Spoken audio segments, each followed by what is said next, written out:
RSS और Bharatiya Janata party की जो विचारधारा है वो संविधान को नहीं मानती है। वो संविधान की प्रतियां जलाने वाली पार्टी है, वो दलित के विरोधी पार्टी है। तो ये देश का सवाल बनता है, कोई व्यक्ति का सवाल नहीं है। जो विचारधारा है भारतीय जनता पार्टी की, आरएसएस की, वो हमारे तिरंगे को नहीं मानती है। उस सरकार को डूब मरना चाहिए शर्म से। 400 का पार 240 पे अटके, अंदाजा नहीं हो रहा है। तो ऐसी पार्टियों से हमको किसी भी तरह की कोई उम्मीद की नहीं जा सकती। मनुस्मृति को लागू करने वाला विचार है आरएसएस और बीजेपी की माइंडसेट। नमस्कार, आप देख रहे हैं नेशनल दस्तक और मैं हूं आपके साथ अमन। राहुल गांधी बिहार दौरे पे आए थे और एक कार्यक्रम भी किए संविधान सुरक्षा को लेकर। उसके बाद बीपीएससी के जो तमाम छात्र थे वहां जो प्रोटेस्ट कर रहे थे गर्दनीबाग में, वहां पहुंचे और उनकी समस्या को जाने।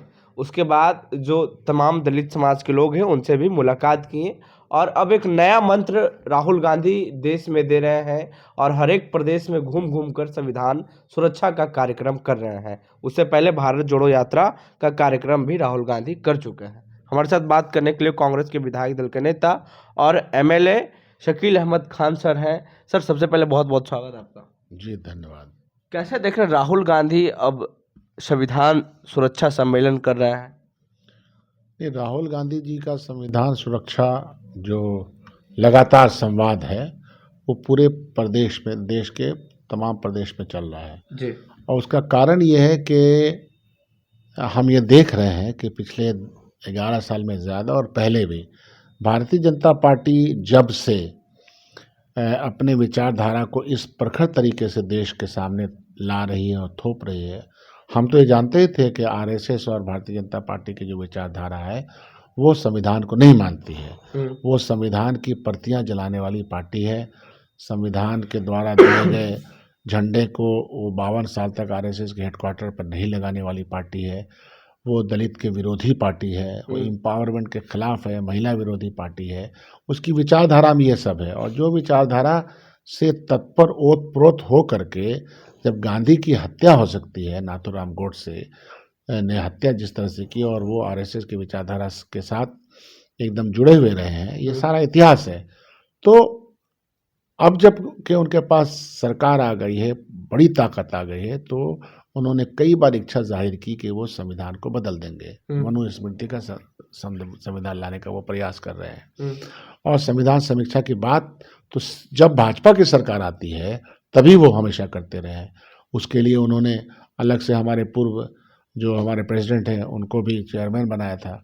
तो ये इन सब से लगा कि जो हमारा संविधान है जिसमें तमाम कम्युनिटीज़ को, तमाम जात को और पिछड़ा, अति पिछड़ा, दलित, जिसको जिसको प्रोटेक्शन मिला हुआ है उस प्रोटेक्शन को ही ख़त्म कर दिया जाएगा। तो ये रियलाइजेशन और ज़्यादा बढ़ा कि जो हमारे पुरखों ने मेहनत की थी इस संविधान को बनाने में, इस संविधान में प्रोटेक्शन देने के मामले में, अभिव्यक्ति की स्वतंत्रता, 4 जो शब्द हैं इसके, धर्मनिरपेक्षता है, सोशलिज्म है, रिपब्लिकन है, डेमोक्रेसी है, तो इन सब के ऊपर हमले हो रहे हैं। तो राहुल गांधी जी ने रियलाइजेशन किया और रियलाइजेशन के मामले में ही आप ये देखिएगा कि जो बड़ी यात्रा उनकी भारत जोड़ो यात्रा जिसमें संवाद स्थापित किया करोड़ों लोगों से, एक जन जागरण शुरू है उनका और बार बार ये कह रहे हैं और उसका ही नतीजा है कि माननीय प्रधानमंत्री जी जो संविधान समीक्षा की बात कर रहे थे, संविधान की प्रति सिर पर उठाए हुए दाखिल हो रहे हैं पार्लियामेंट के अंदर। तो एक राहुल गांधी की धमक है, राहुल गांधी की सोच, और सिर्फ राहुल गांधी की सोच नहीं है बल्कि तमाम करोड़ों हिंदुस्तानियों की वो सोच है जिसकी ज़ुबान राहुल गांधी बने हुए हैं। राहुल गांधी संविधान सुरक्षा का कार्यक्रम कर रहे हैं, इससे राहुल गांधी को लाभ क्या होगा? सवाल राहुल गांधी के व्यक्तिगत लाभ का नहीं है। कांग्रेस के लाभ जो भी राजनेता होता है वो देश के लाभ के लिए सोचता है जी। तो देश में भारतीय जनता पार्टी की विचारधारा देश की सामाजिक एकता और सामाजिक न्याय की लड़ाई को कमज़ोर कर रही है और संविधान में दिए गए जो प्रोटेक्शंस हैं उसको कमज़ोर कर रही है। तो ये देश का सवाल बनता है, कोई व्यक्ति का सवाल नहीं है। और राहुल गांधी जी कोई व्यक्तिगत तौर पे सवाल नहीं कर रहे। कांग्रेस पार्टी और बियॉन्ड कांग्रेस पार्टी या देश का जब सवाल बनता है तो चूँकि हमारी पार्टी, हमारे पुरखे कांग्रेस पार्टी में आज़ादी की पार्टी रही है, स्ट्रगल की पार्टी रही है, संघर्षों की पार्टी रही है, कुर्बानियों की पार्टी रही है। तो इसीलिए ये जिम्मेदारी ज़्यादा हमारी बढ़ती है, जिससे कोई इसको फ़ायदे और नुकसान के मापदंड से न देखा जाए। संविधान के नाम पे कार्यक्रम तो हो रही है सर, एससी एसटी ओबीसी समाज के जो लोग हैं, क्या राहुल या फिर कांग्रेस से अट्रैक्ट होंगे? वो तो हो ही रहे, चर्चा तो है ना कि आखिर अल्टीमेटली बहुत सारी जाति आधारित पार्टी भी बन गई, लेकिन समाज जो है वो वहीं का वहीं खड़ा हुआ है। बिहार में अगर आप देखिएगा कि सबसे ज़्यादा पलायन कौन से वर्ग का हो रहा है, वो पिछड़ा, अति पिछड़ा, दलित समाज के लोग हैं। पलायन करके कहाँ जा रहा है? मजदूरी करने वाले वर्ग की तादाद किन की है? वो बाहर जा रहे हैं। पढ़ने वाले जो तादाद है उसमें अधिकांश ये नहीं, मजदूरी करने वाले जो तबका है, छोटी मोटी नौकरी करने वाले जो तबका है, वो बिहार के पिछड़ा, अति पिछड़ा, दलित वर्ग का तबका है। ये क्यों है? इसलिए कि बिहार में जो लैंडलेस लोग हैं ये इसी जातियों से आते हैं। लैंडलॉर्ड्स एंड लैंडलेस, ये लड़ाई तो है, उसको एक आवाज़ दी है राहुल गांधी जी ने कि जो लैंडलेस है, जो पिछड़ा भी है, जो इकोनॉमिकली पिछड़ा है, जो शैक्षणिक तरीके पे पिछड़ा है, उन सबको कैसे आवाज़ दिया जाए। तो इसीलिए बिहार में आप देखिएगा एक तरह की खुशी है, और पिछड़ा, अति पिछड़ा, दलित वर्गों को ये लगता है कि कोई आदमी है जो हमारी आवाज़ को इतने प्रखर तरीके से उठा रहा है। सर एक और सवाल लेते हैं, आपने आरएसएस का जिक्र किया, कुछ दिन पहले आरएसएस प्रमुख मोहन भागवत ने कहा कि देश आज़ादी हमें उस वक्त नहीं मिली जो 1947 में हुआ था। जब देश आज़ादी उस वक्त मिली जब राम मंदिर का प्राण प्रतिष्ठा उद्घाटन हो गया। तो इसीलिए मैं आपको कह रहा हूँ ना कि जो विचारधारा है भारतीय जनता पार्टी की, आरएसएस की, वो हमारे तिरंगे को नहीं मानती है जी। वो हमारे संविधान की प्रतियां उसने जलाई हैं 50 के दशक में, वो जलाती है कि ये तो हम मानते ही नहीं हैं। तो ऐसी पार्टियों से हमको किसी भी तरह की कोई उम्मीद की नहीं जा सकती, न सेवा की कि देश के लोगों की सेवा करेंगे, और न संविधान के को अक्षुण्ण बना के रखने की।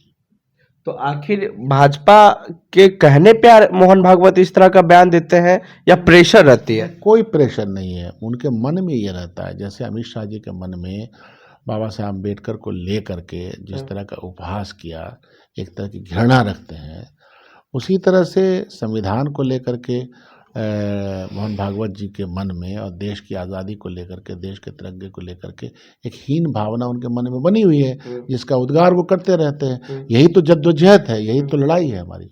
एक सवाल है सर, अभी भी दलितों के साथ छुआछूत हो रहा है। हम एग्जांपल देंगे आपको, महाकुंभ 144 साल बाद लगा है, लेकिन जो एक कांटे वाले बाबा थे, उनको जब पता चला कि ये दलित है, कुछ दिन से रह रहे थे, जब लोगों को पता चला ये दलित है, उनको मेला से जलील करके भगाया गया।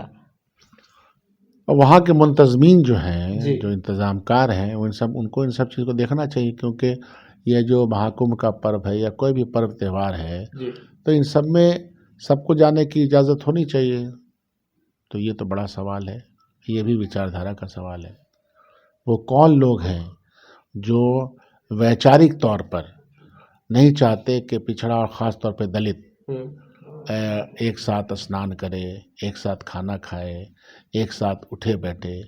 यह वही विचार है, वो विचार मनुस्मृति को लागू करने वाला विचार है, जो आरएसएस और बीजेपी की माइंडसेट। एक अंतिम सवाल लेते हैं, कई राज्यों में भी दलित समाज के लोगों को घोड़ी पे चढ़ने नहीं देते हैं बारात में। तो यह तो उस सरकार को डूब मरना चाहिए शर्म से कि जहाँ पर इस तरह की घटना घटती है। हम लोग यही कहते हैं, संविधान सम्मत अगर बात कीजिएगा तो हीन भावना किसी के प्रति नहीं रहेगी। संविधान सम्मत आप बात नहीं कीजिएगा तो हीन भावना बनी रहेगी। जो हज़ारों साल की एक कुंठा का दिमाग है वो भी बना रहेगा। इन सब के खिलाफ ही तो लड़ाई है। इंसाफ की लड़ाई में सारी चीज़ें आ जाती हैं। राहुल गांधी जी की लड़ाई में भी ये सारे तथ्य शामिल हैं। एक और सवाल कर लेते हैं सर, मोदी से जनता या पब्लिक क्या नाराज है? 400 का पार, 240 पे अटके, अंदाजा नहीं हो रहा है।